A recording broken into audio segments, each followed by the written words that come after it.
So, positive naman guys, ito yung mga swerte sa kaperahan. This is more money, mga kapiksi, swerte sa pera. So, ibangga nyo to dun guys sa money reading nyo for 2026 at saka dun sa kapalaran 2026 nyo, guys. Kasi, meron talaga kayong magandang swerte sa pera ngayong taon na to. And for some of you, as early as January, pwede nyo nang ma-experience to guys. Yung iba sa nyo, parang feeling nyo makaka-jackpot kayo. Kunwari, makaka-jackpot kayo sa trabaho nyo.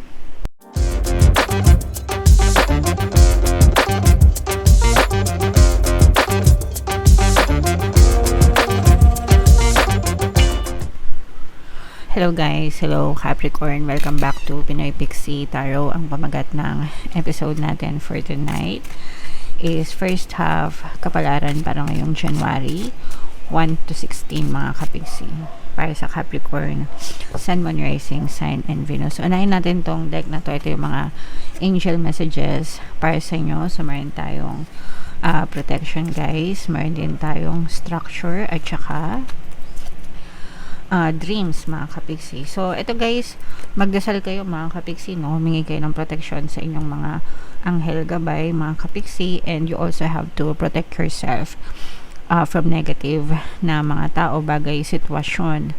Kumbaga, i-filter nyo yung sarili nyo.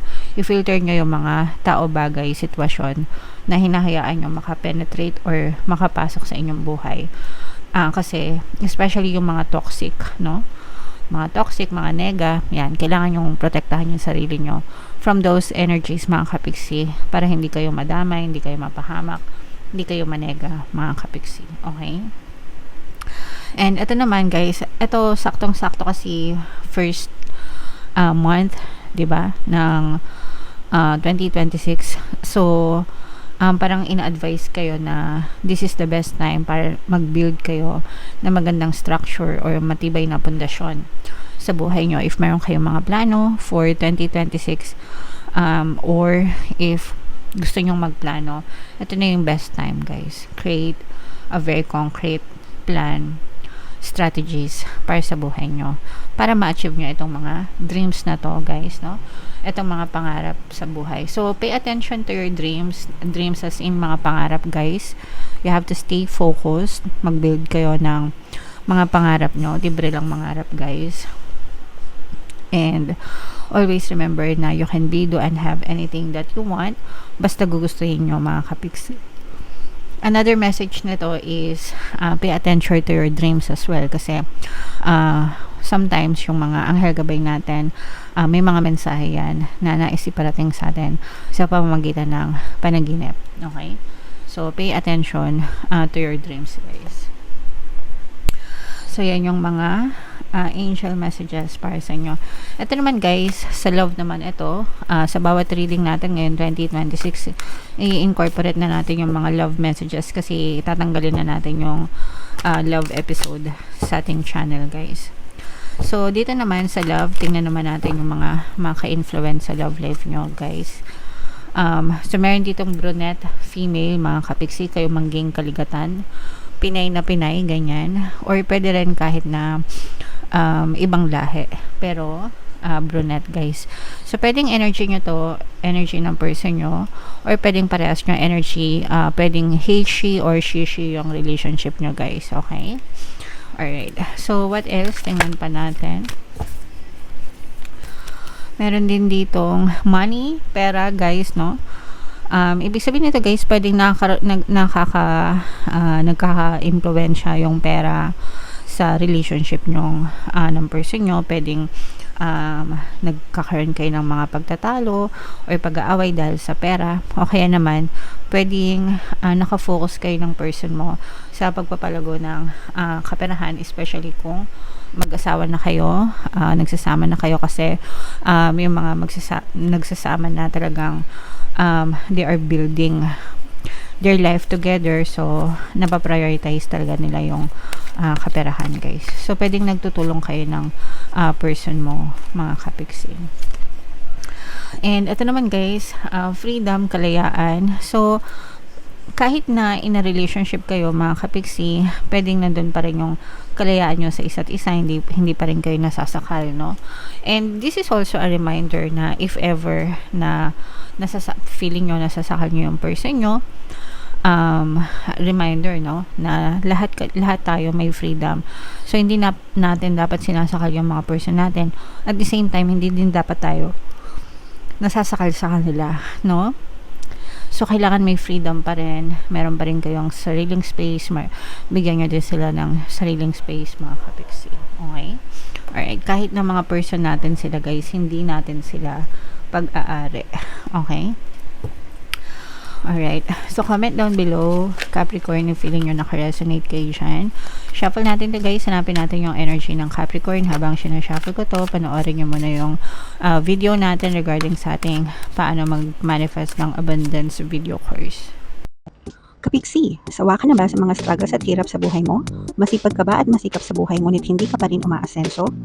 Ilang beses ka na bang nag-attempt mag-negosyo at mag-invest pero palagi ka pa rin nalulugi? Sa pagkakataon na ito ay maaaring may subconscious beliefs ka na nagiging balakid sa iyong pag-unlad at pagyaman.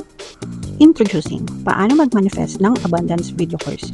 Dito ay matututunan mong ma-overcome ang mga balakid mo para tuluyan ka ng umunlad, umasenso, sumagana, maging matagumpay, successful at maswerte sa iyong kabuhayan, pera, trabaho, negosyo, salapi at kaperahan ng bonggang-bongga.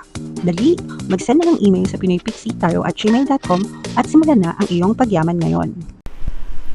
Alright, so sa lahat ng gusto mag-avail ng course guys, meron tayong paano mag-manifest ng abundance video course, paano mawala ang third party at magkaroon ng harmonious na relationship, paano pabalikin si ex vice breakups. Mga interesado guys, mag-send lang kayo ng email sa pinoypixie@gmail.com.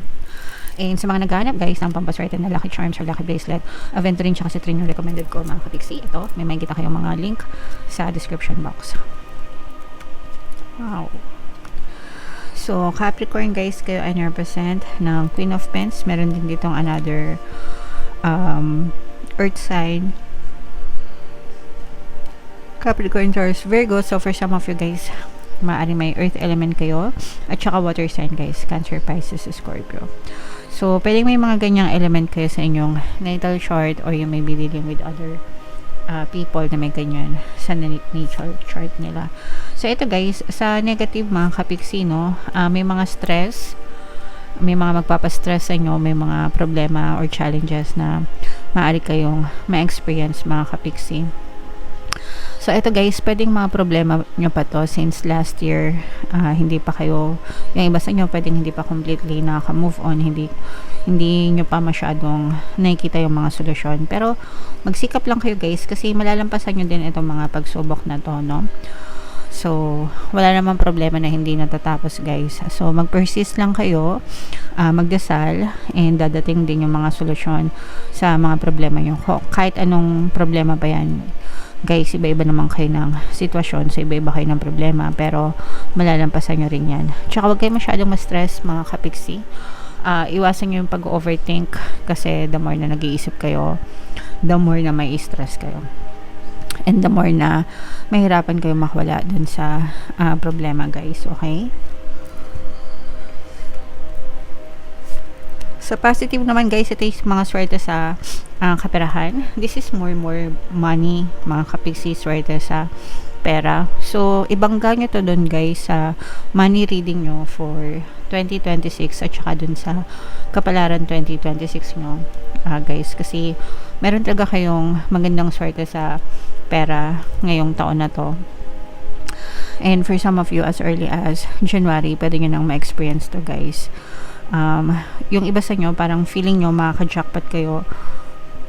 Kunwari, makaka-jackpot kayo sa trabaho nyo, binigyan kayo ng magandang shift, ganyan. So parang feeling mo naka-jackpot ka, or nagkaroon ka ng malaking kliyente na mataas magbigay ng sahod, yung mga ganon.